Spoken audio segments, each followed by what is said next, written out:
طيب ما تيجي معايا عشان اقول لك ايه العلامات اللي تدل ان الكبد بتاعك تعبان. تواصل معايا لحد هنا من غير ما تعمل لايك، مضطر اكمل عشان خاطر الناس اللي عملت لايك. تعب وارهاق مستمرين طول اليوم، حتى لو انت نايم كويس بس بتحس انك فاصل طول اليوم ومش قادر تعمل اي حاجه، وده بسبب ان الكبد مش قادر يخلصك من السموم. اصفرار في الجلد والعينين، وده بسبب تراكم ما يسمى بالبيليروبين، وده معناه ان للاسف كبدك بيعاني. ألم وثقل في الجانب الأيمن العلوي من البطن، اللي هو الحتة دي إيه بالضبط؟ دي للأسف دي الحتة اللي موجود فيها الإيه؟ الكبد. فلو حسيت فيها بضغط أو وجع بشكل كبير في حاجة في الكبد، وممكن الألم ده يمتد للكتف الأيمن. نزيف وكدمات بتحصل بسهولة جدا، وده معناه إن الكبد ما بقاش قادر يكون البروتينات وعوامل التجلط، فبالتالي بيحصل نزيف وبتحصل كدمات بسهولة. جسمك بياكلك ودايما حاسس انك عاوز تهرش، وده بسبب تراكم املاح المرارة.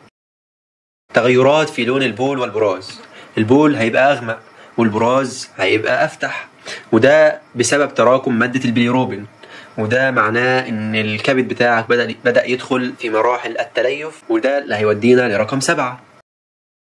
انتفاخ في البطن، وهو ما يسمى طبيا بالاسايتس او الاستسقاء، وده مية متراكمة في البطن، وده مش انت شارب مية كتير ولا حاجة، لا، ده الكبد بتاعك بدأ يعدي مراحل القصور ويدخل في مراحل متطورة شوية ويحصل فيه تليف.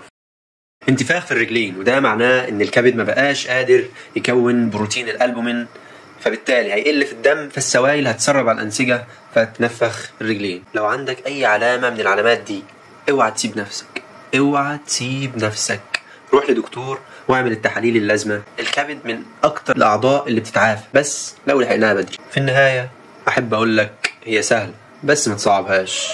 ما تنساش تشارك الفيديو ده لكل اللي يهمك أمرهم، ممكن تنقذ الكبد بتاع حد.